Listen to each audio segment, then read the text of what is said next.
अथ देव्याः कवचम्। ॐ अस्य श्री चण्डी कवचस्य ब्रह्मा ऋषिः अनुष्टुप् छन्दः चामुण्डा देवता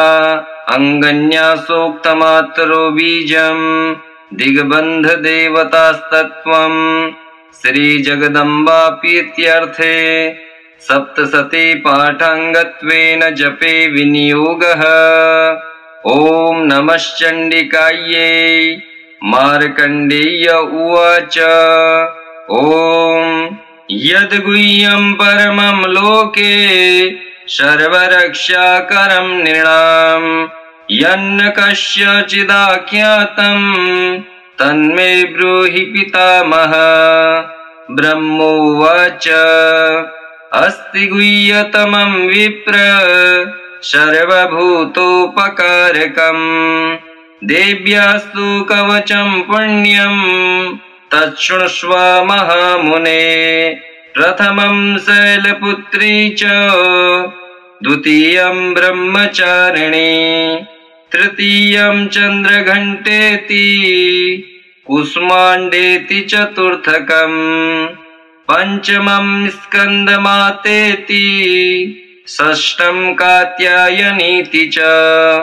सप्तमं कालरात्रीति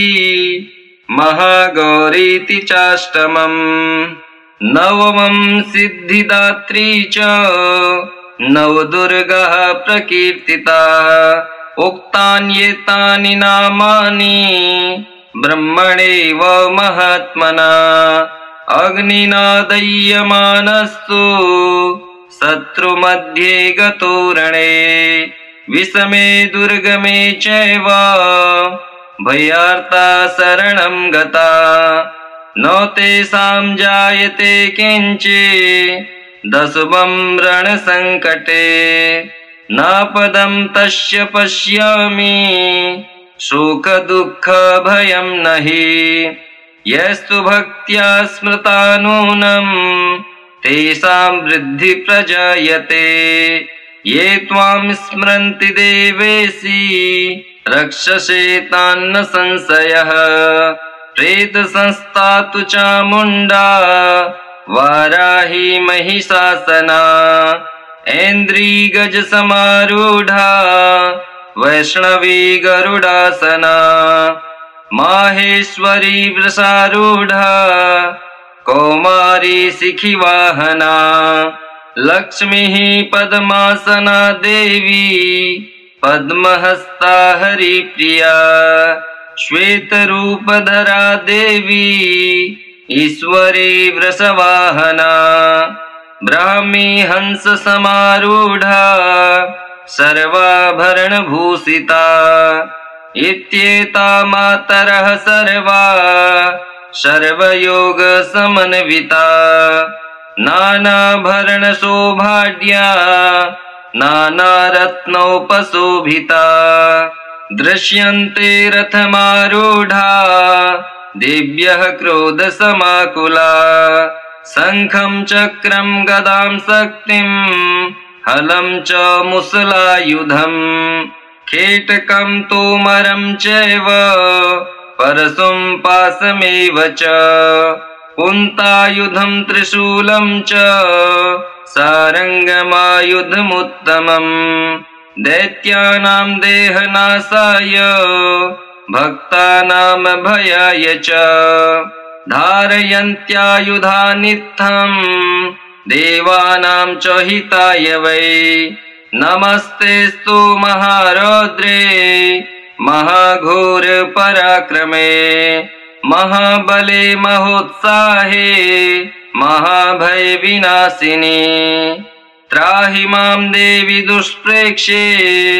शत्रूणां भयवर्धिनी प्राच्यां रक्षतु मामेन्द्री आग्नेयाम् अग्निदेवता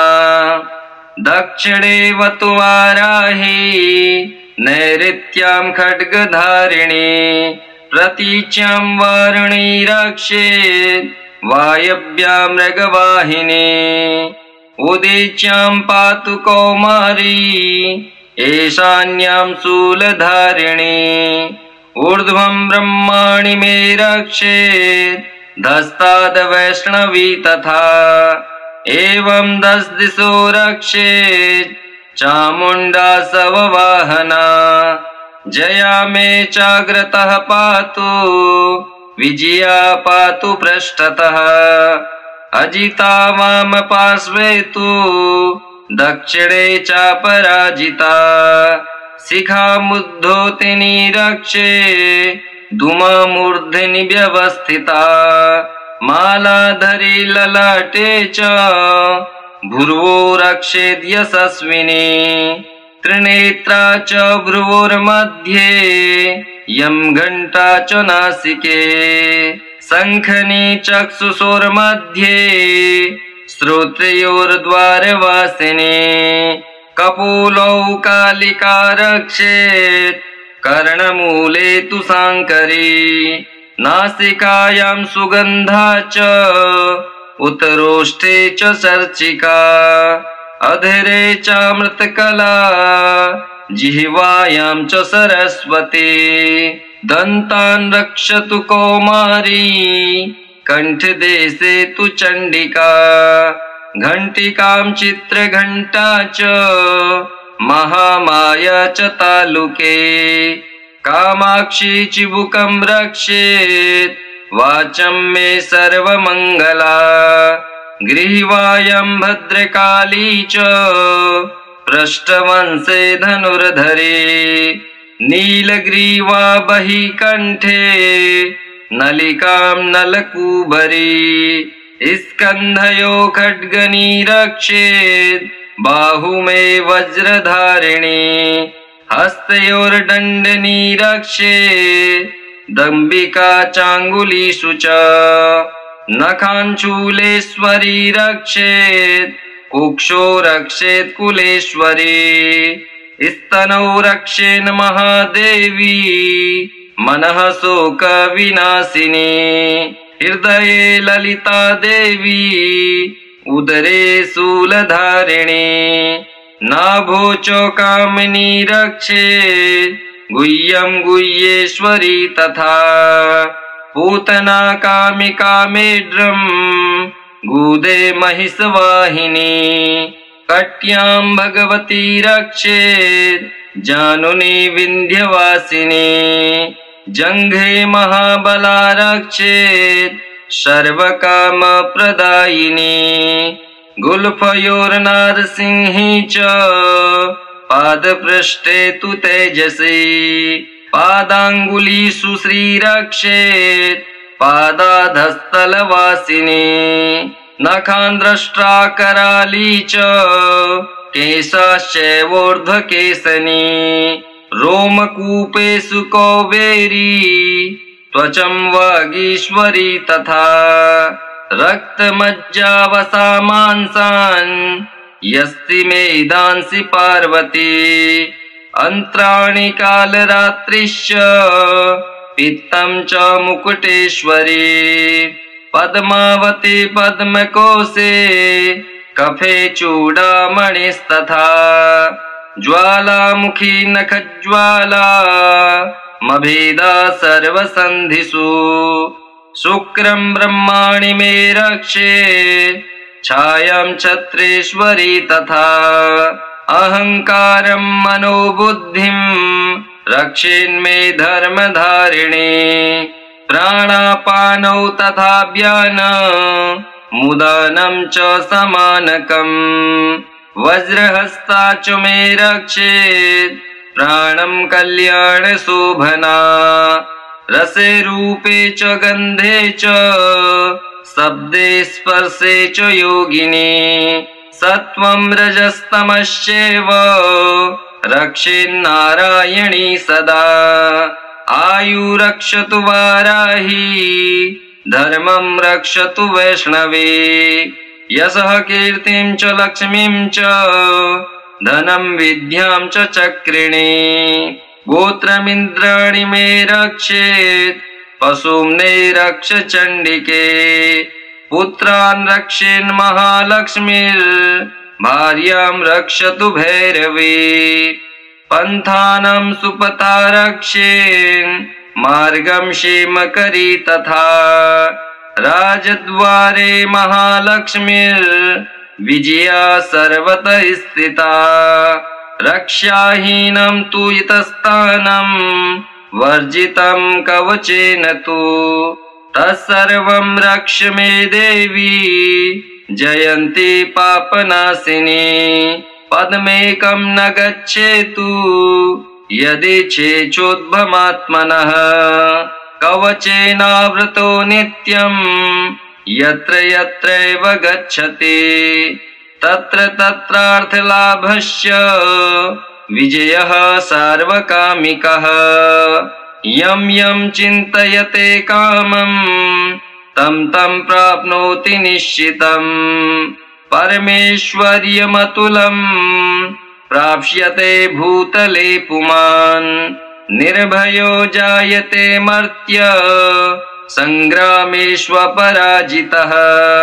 त्रैलोक्ये तु भवेत् पूज्य कवचेनावृतः पुमान् इदं तु देव्याः कवचं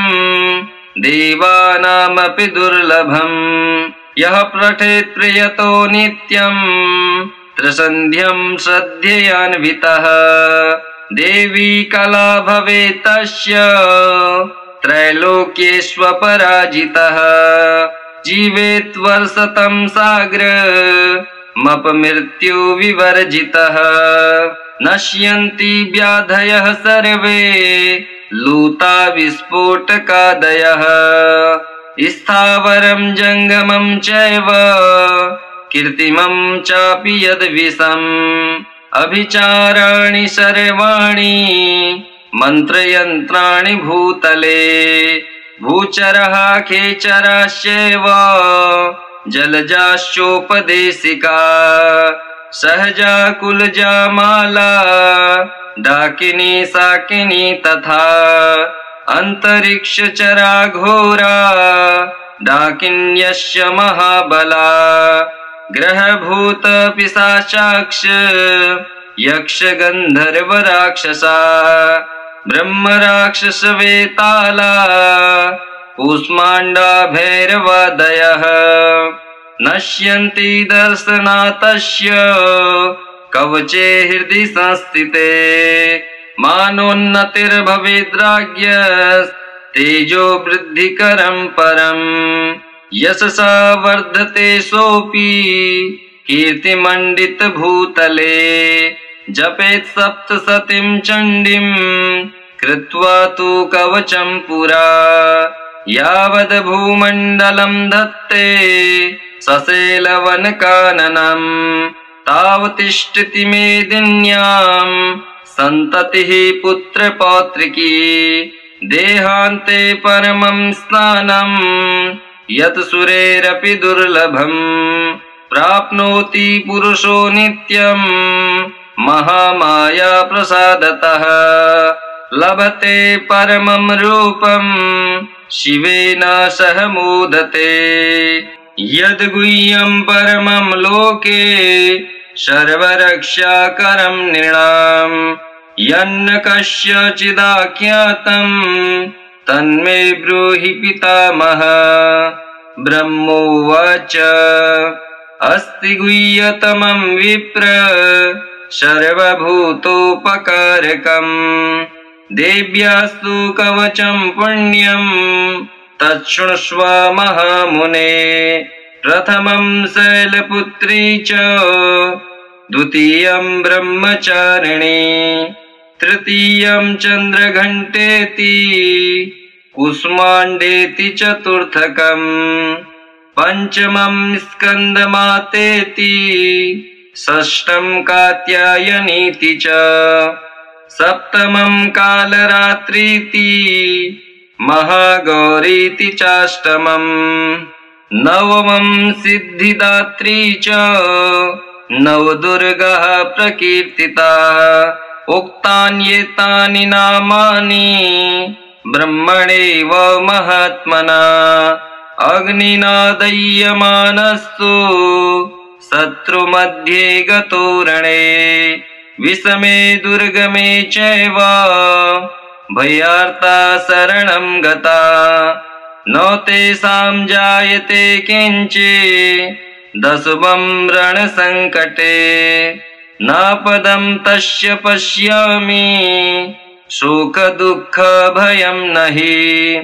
यस्तु भक्त्या स्मृता नूनं तेषां वृद्धि प्रजायते ये त्वां स्मरन्ति देवेशि रक्षसे तान्न संशयः प्रेतसंस्था तु चामुण्डा वाराही महिषासना ऐन्द्रिगजसमारूढा वैष्णवी गरुडासना माहेश्वरी वृषारूढा कौमारी शिखिवाहना लक्ष्मीः पद्मासना देवी पद्महस्ता हरिप्रिया श्वेतरूपधरा देवी ईश्वरी वृषवाहना ब्राह्मी हंस समारूढा सर्वाभरणभूषिता इत्येता मातरः सर्वा सर्वयोगसमन्विता नानाभरणशोभाढ्या नानारत्नोपशोभिता दृश्यन्ते रथमारूढा दिव्यः क्रोधसमाकुला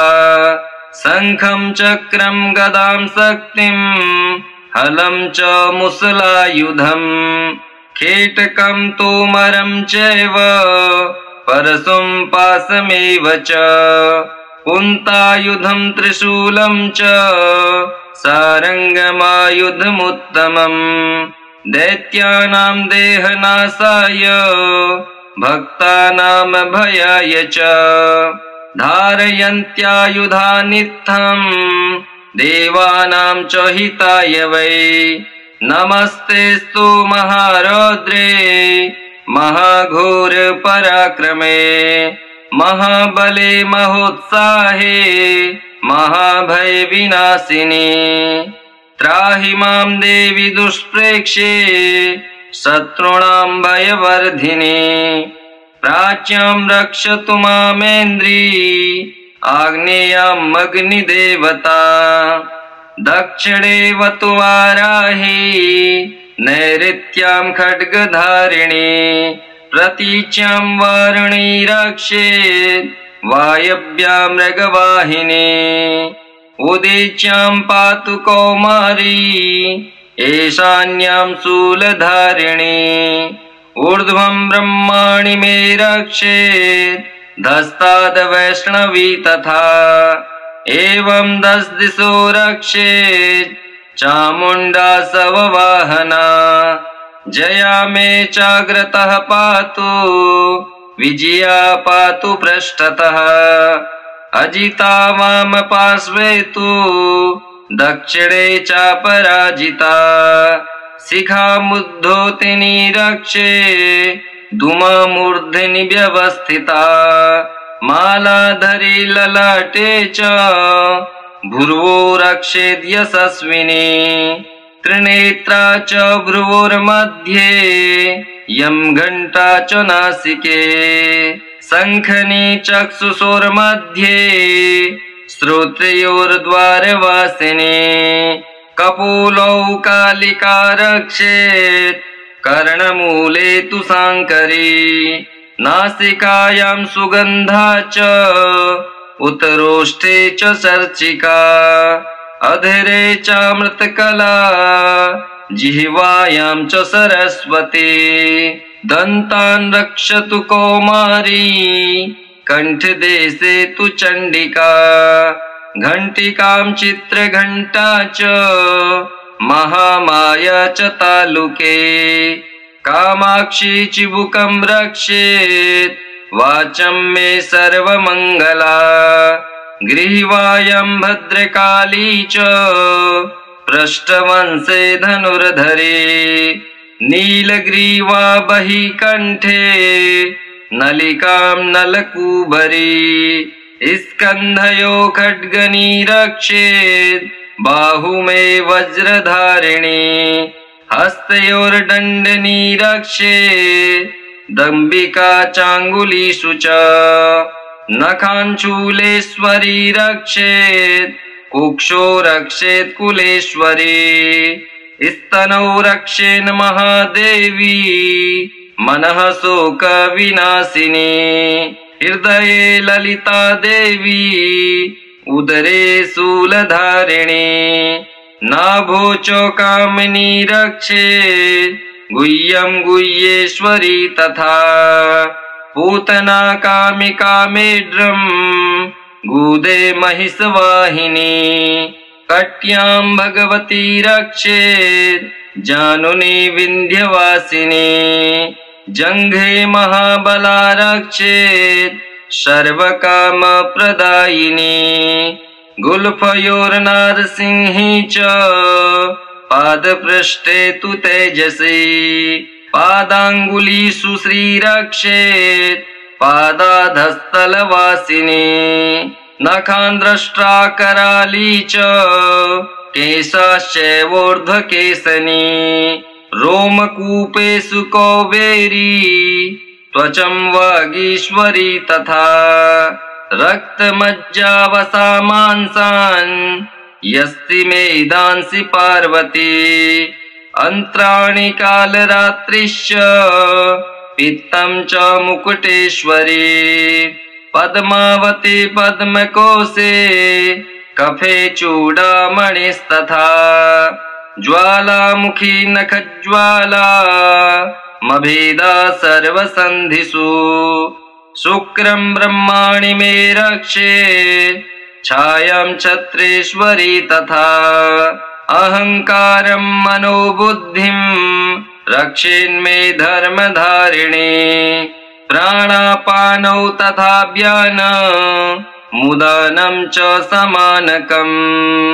वज्रहस्ता च मे रक्षेत् प्राणं कल्याणशोभना रसे रूपे च गन्धे च शब्दे स्पर्शे च योगिनी सत्वं रजस्तमश्चैव रक्षेन्नारायणी सदा आयुरक्षतु वाराही धर्मं रक्षतु वैष्णवी यशः कीर्तिं च लक्ष्मीं च धनं विद्यां च चक्रिणी गोत्रमिन्द्राणि मे रक्षेत् पशुम्ने रक्ष चण्डिके पुत्रान् रक्षेन् महालक्ष्मीर्भार्यां रक्षतु भैरवी पन्थानं सुपथा रक्षेन् मार्गं क्षेमकरी तथा राजद्वारे महालक्ष्मीर्विजया सर्वतः स्थिता रक्षाहीनं तु इतस्तानं वर्जितं कवचेन तु तत्सर्वं रक्ष मे देवी जयन्ती पापनाशिनी पद्मेकं न गच्छेतु यदिच्छेचोद्भमात्मनः कवचेनावृतो नित्यं यत्र यत्रैव गच्छति तत्र तत्रार्थलाभस्य विजयः सार्वकामिकः यं यं चिन्तयते कामं तं तं प्राप्नोति निश्चितम् परमेश्वर्यमतुलं प्राप्स्यते भूतले पुमान् निर्भयो जायते मर्त्य संग्रामेष्वपराजितः त्रैलोक्ये तु भवेत् पूज्य कवचेनावृतः पुमान् इदं तु देव्याः कवचं देवानामपि दुर्लभम् यः पठेत् प्रियतो नित्यं त्रिसन्ध्यं श्रद्धयान्वितः देवी कला भवेत् तस्य त्रैलोक्येष्वपराजितः जीवेत् वर्षतं साग्रमपमृत्यु विवर्जितः नश्यन्ति व्याधयः सर्वे लूता विस्फोटकादयः स्थावरं जङ्गमं चैव कीर्तिमं चापि यद्विषम् अभिचाराणि सर्वाणि मन्त्रयन्त्राणि भूतले भूचरः खेचराश्चैव जलजाश्चोपदेशिका सहजा कुलजा माला डाकिनी साकिनी तथा अंतरिक्षचरा घोरा डाकिन्यस्य महाबला ग्रहभूत पिशाचाक्ष यक्ष गंधर्व राक्षसा ब्रह्म राक्षस वेताला कूष्मांडा भैरवादयः नश्यन्ति दर्शनातस्य कवचे हृदि संस्थिते मानोन्नतिर्भवेद्राज्ञ तेजो वृद्धिकरं परम् यशसा वर्धते सोऽपि कीर्तिमण्डित भूतले जपेत् सप्तशतीं चण्डीं कृत्वा तु कवचं पुरा यावद् भूमण्डलं धत्ते ससेलवनकाननं तावतिष्ठति मेदिन्यां सन्ततिः पुत्रपौत्रिकी देहान्ते परमं स्थानं यत् सुरेरपि दुर्लभम् प्राप्नोति पुरुषो नित्यं महामाया प्रसादतः लभते परमं रूपं शिवेन सह मोदते यद्गुह्यं परमं लोके सर्वरक्षाकरं नृणाम् यन्न कस्यचिदाख्यातं तन्मे ब्रूहि पितामह ब्रह्मोवाच अस्ति गुह्यतमं विप्र सर्वभूतोपकारकम् देव्यास्तु कवचं पुण्यं तच्छृण्वस्व महामुने प्रथमं शैलपुत्री च द्वितीयं ब्रह्मचारिणी तृतीयं चन्द्रघण्टेति कुष्माण्डेति चतुर्थकम् पंचमं स्कन्दमातेति षष्ठं कात्यायनीति च सप्तमं कालरात्रीति महागौरीति चाष्टमम् नवमं सिद्धिदात्री च नवदुर्गाः प्रकीर्तिता उक्तान्येतानि नामानि ब्रह्मणेव महात्मना अग्निना दह्यमानस्तु शत्रुमध्ये गतो रणे विषमे दुर्गमे चैव भयार्ता शरणं गता न तेषां जायते किञ्चित् दशमं रणसङ्कटे नापदं तस्य पश्यामि शोकदुःखभयं नहि यस्तु भक्त्या स्मृता नूनं तेषां वृद्धि प्रजायते ये त्वां स्मरन्ति देवेशि रक्षसे तान्न संशयः प्रेतसंस्था तु चामुण्डा वाराही महिषासना ऐन्द्रिगजसमारूढा वैष्णवी गरुडासना माहेश्वरी वृषारूढा कौमारी शिखिवाहना लक्ष्मीः पद्मासना देवी पद्महस्ता हरिप्रिया श्वेतरूपधरा देवी ईश्वरी वृषवाहना ब्राह्मी हंस समारूढ़ा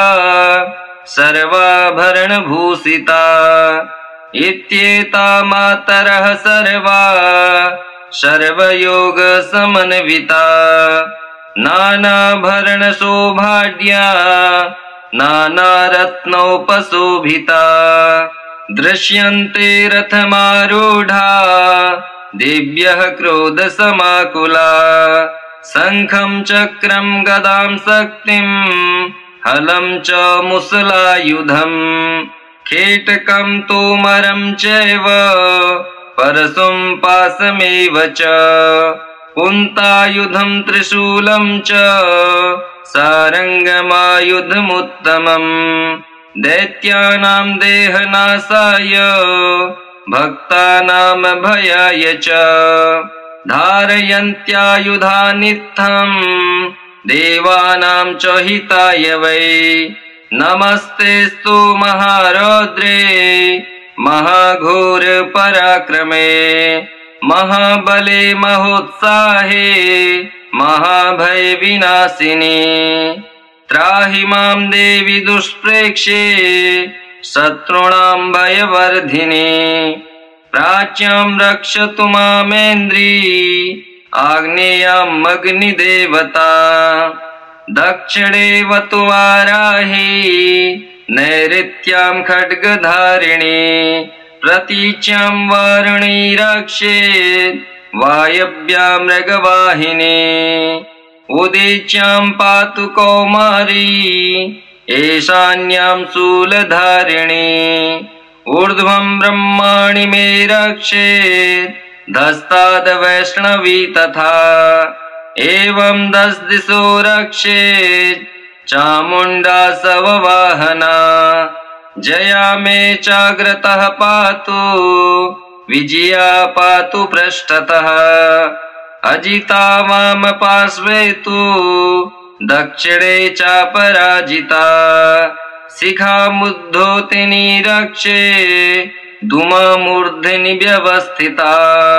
मालाधरी ललाटे च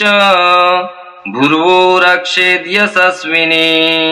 त्रिनेत्रा च भ्रुवोर्मध्ये यं घण्टा च नासिके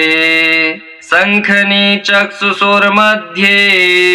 श्रोत्रयोर्द्वारवासिनी कपोलौ कालिका रक्षेत् कर्णमूले तु साङ्करी नासिकायां सुगन्धा च उत्तरोष्ठे च चर्चिका अधरे चामृतकला जिह्वायां च सरस्वती दन्तान् रक्षतु कौमारी कण्ठदेशे तु चण्डिका घण्टिकां चित्रघण्टा च महामाया च तालुके कामाक्षी चिबुकं रक्षेत् वाचं मे सर्वमङ्गला ग्रीवायां भद्रकाली च पृष्ठवंशे धनुर्धरे नीलग्रीवा बहिकण्ठे नलिकां नलकूबरी स्कन्धयो खड्गनी रक्षेत् बाहुमे वज्रधारिणी हस्तयोर्दण्डनी रक्षेत् दम्बिका चाङ्गुलीषु च नखाञ्चूलेश्वरी रक्षेत् कुक्षो रक्षेत् कुलेश्वरी स्तनौ रक्षेन् महादेवी मनः शोक विनाशिनी हृदये ललिता देवी उदरे शूलधारिणी नाभो च कामिनी रक्षेत् गुह्यं गुह्येश्वरी तथा पूतना कामिका मेढ्रं गूदे महिषवाहिनी कट्यां भगवती रक्षेत् जानुनी विन्ध्यवासिनी जङ्घे महाबला रक्षेत् सर्वकामप्रदायिनी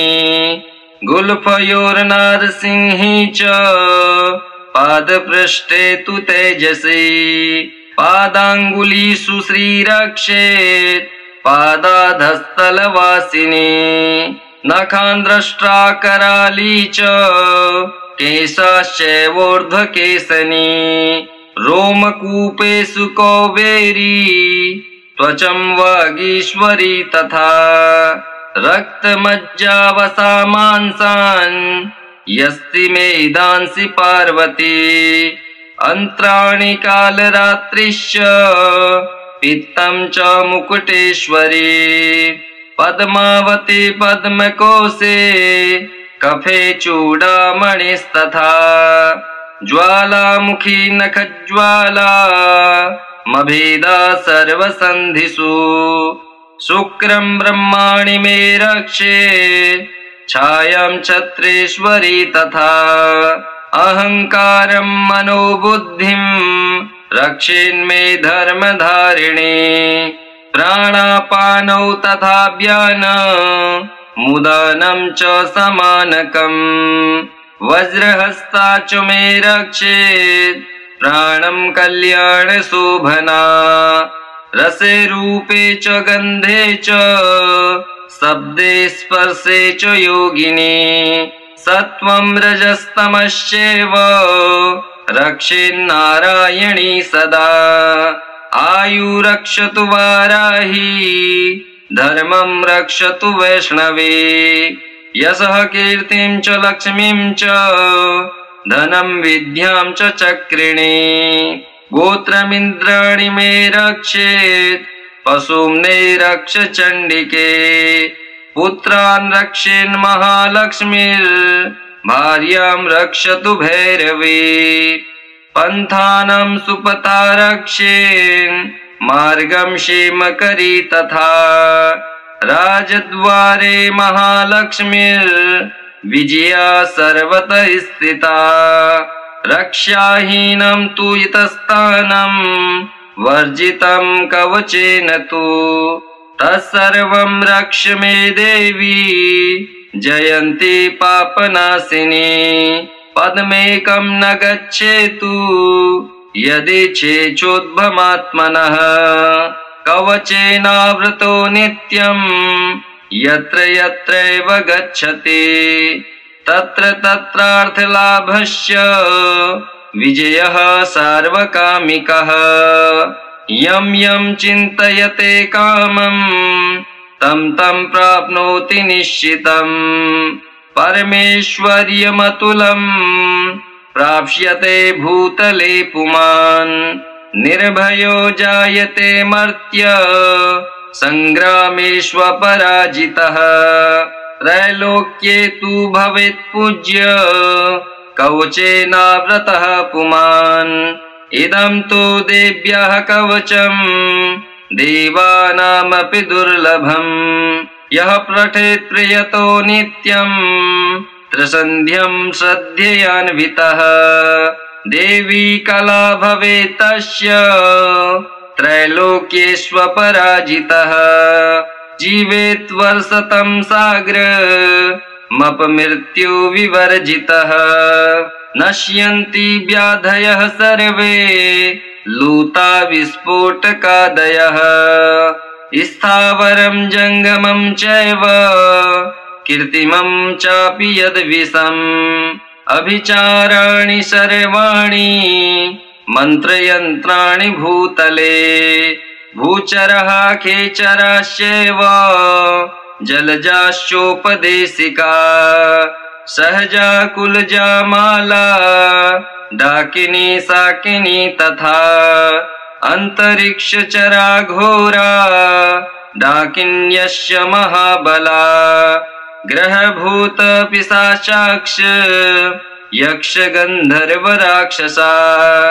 ब्रह्म राक्षस वेताला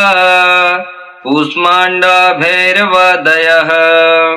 नश्यन्ति दर्शनातस्य कवचे हृदि संस्थिते मानोन्नतिर्भवेद्राज्ञस्तेजो वृद्धिकरं परम् यशसा वर्धते सोऽपि कीर्तिमण्डित भूतले जपेत् सप्तशतीं चण्डीं कृत्वा तु कवचं पुरा यावद् भूमण्डलं धत्ते ससेलवनकाननम् तावतिष्ठति मेदिन्यां सन्ततिः पुत्रपौत्रिकी देहान्ते परमं स्थानं यत् सुरेरपि दुर्लभम् प्राप्नोति पुरुषो नित्यं महामाया प्रसादतः लभते परमं रूपं शिवेन सह मोदते। ओम श्री देव्या कवचम श्री जगदम्बार्पणमस्तु। श्री भगवत्यै नमः।